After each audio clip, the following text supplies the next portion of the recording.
Oke guys, balik lagi sama kami di sini Rio dan Himi.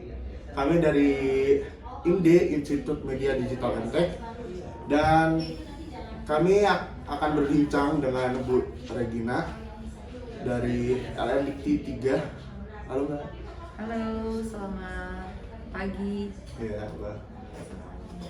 Mbak, boleh minta diceritakan tentang pengalaman Mbak sebagai LM Dikti Humas ini? Oke, baik. Sebelumnya perkenalkan, nama saya Regina Divania. Di dalam tahun 2024 ini memang saya dipercaya sebagai Ketua Tim Kerja Kehumasan di Aladikti Wilayah 3. Namun memang sebelumnya masuk di Aladikti Wilayah 3 tahun 2022 sebagai CPNS itu di bagian sarana dan prasarana. Kemudian diperbantukan di Humas di sepanjang tahun 2023. Waktu itu ketua tim kerjanya masih Mbak Dita yang saat ini sedang tugas belajar S3. Kemudian 2024 ini dipercayakan untuk ada di kehumasan gitu. Namun memang sebelum di CPNS ini backgroundnya macam-macam ya, ada di konstruksi juga, ada di infrastruktur, baru akhirnya masuk ke pendidikan. Kalau boleh tahu tuh tugas utama Humas Dikti dalam mendukung kegiatan lembaga itu apa? Pastinya sebagai seorang humas yang paling utama itu bagaimana kita dapat menciptakan citra yang positif ya, serta meningkatkan reputasi dari institusi kita khususnya Aladikti Wilayah 3 ini menjadi lebih baik di mata publik. Selain itu banyak hal juga karena kita di pemerintahan, bagaimana kita juga mengelola agar kita terus terbuka dan transparan kepada publik, pastinya atas setiap informasi yang mereka butuhkan gitu ya. Nah itu salah satu juga dalam pengelolaan kehumasan, bentuk transparan dan juga akuntabel kepada pemangku kepentingan, mau itu di media sosial, terus publikasi pemberitaan kita, itu kita harus terbuka. Selain itu memang di kehumasan kita bertanggung jawab juga terhadap publikasi majalah. Ya, kita juga mengelola majalah gitu.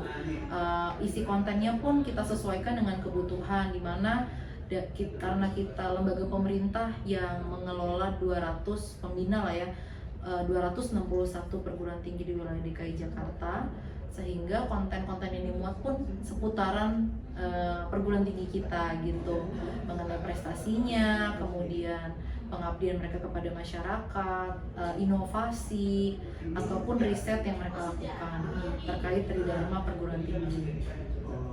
Ya, kemudian selain itu di Humas sendiri kita memiliki fungsinya adalah pengelolaan pengaduan masyarakat.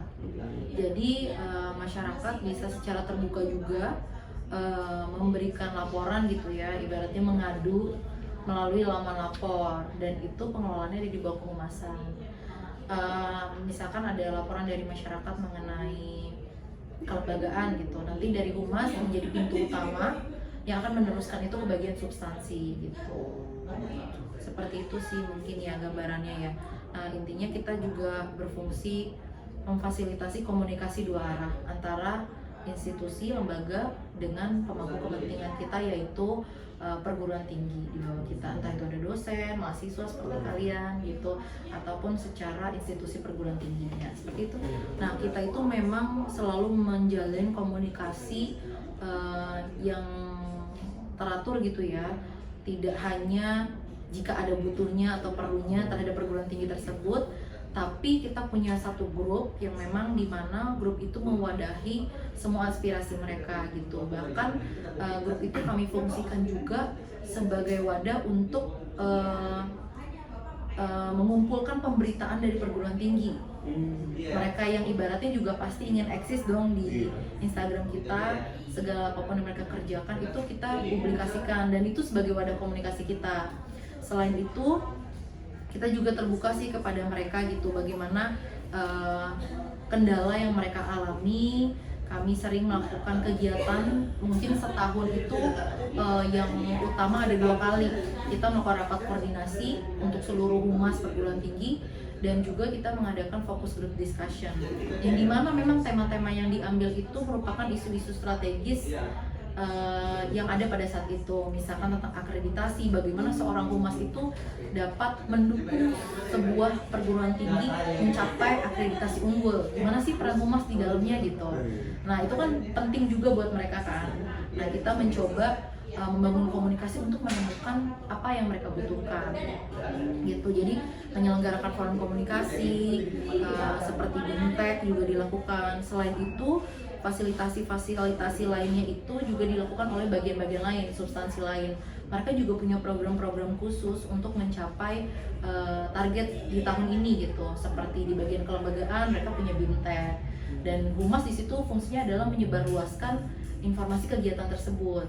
Di bagian sumber daya pendidik di LLDK Wilayah 3 mereka punya BIMTEK, mereka punya focus group discussion, ada seminar, ada workshop, banyak kegiatan sepanjang tahun, dan fungsi humas di situ adalah mempublikasikannya supaya mereka yang terlibat atau yang terkait dalam kegiatan tersebut di perguruan tinggi itu jangan sampai terlewat, dan mereka juga harus hadir dalam kegiatan tersebut.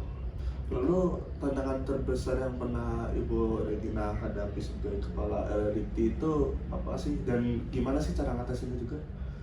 Oke, kalau tantangan terbesar itu saat ini memang memastikan bahwa keterbukaan informasi publik itu bisa terwujud gitu ya di tengah perubahan cepat teknologi dan juga tingginya ekspektasi masyarakat kepada lembaga pemerintah. Dan itu ingin terus kita kerjakan gitu, dan memastikan bahwa setiap informasi yang kita sampaikan itu akurat, terus juga cepat dan mudah diakses oleh mereka.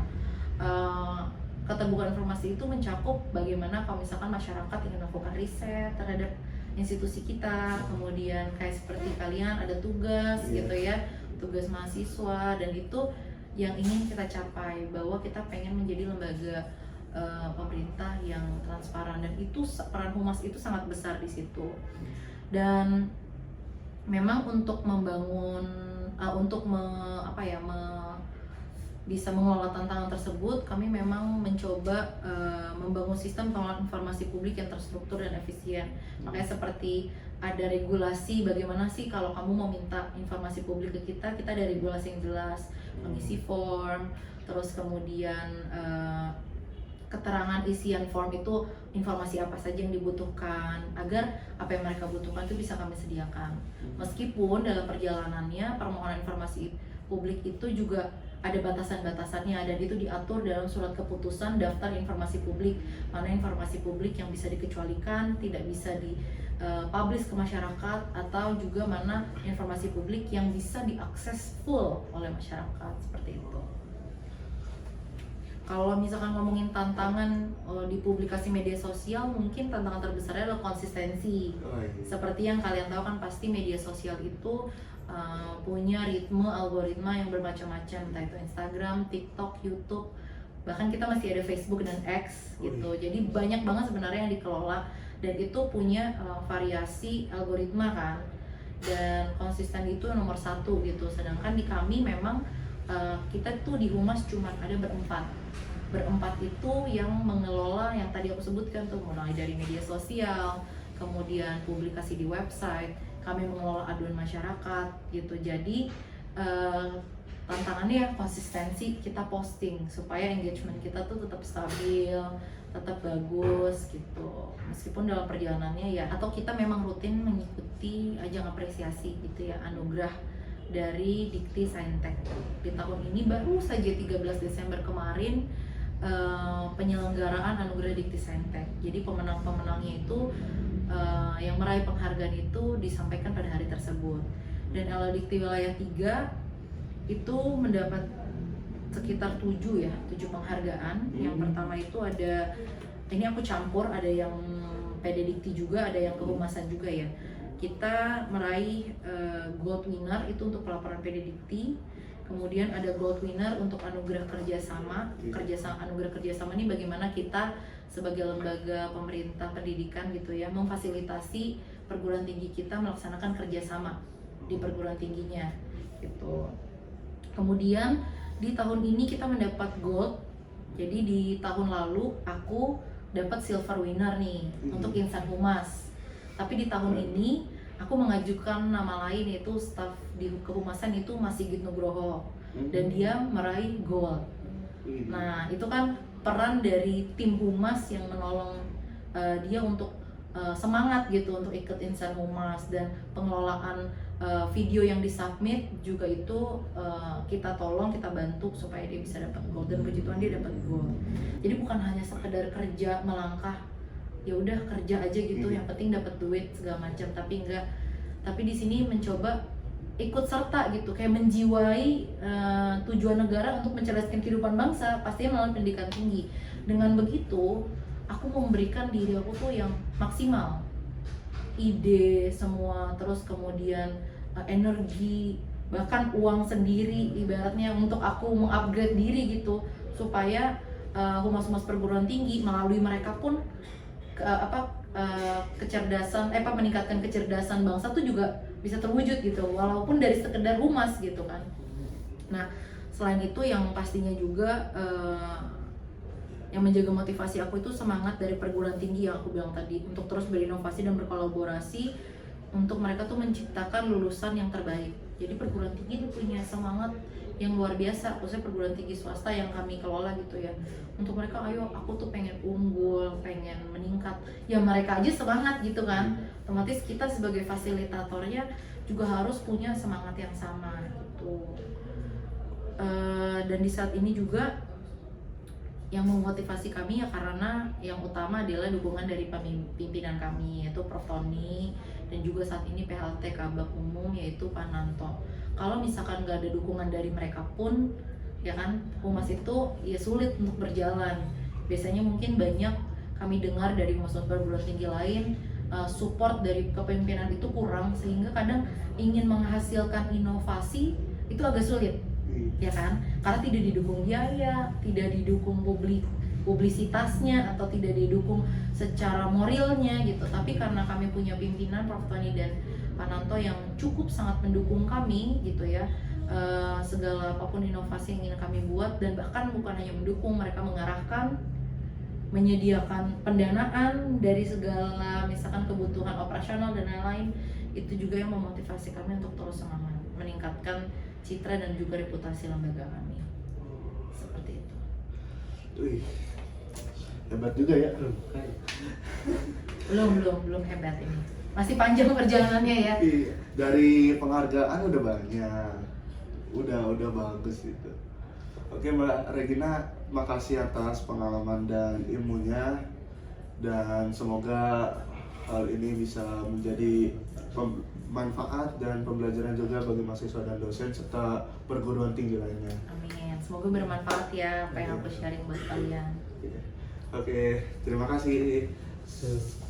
Bye.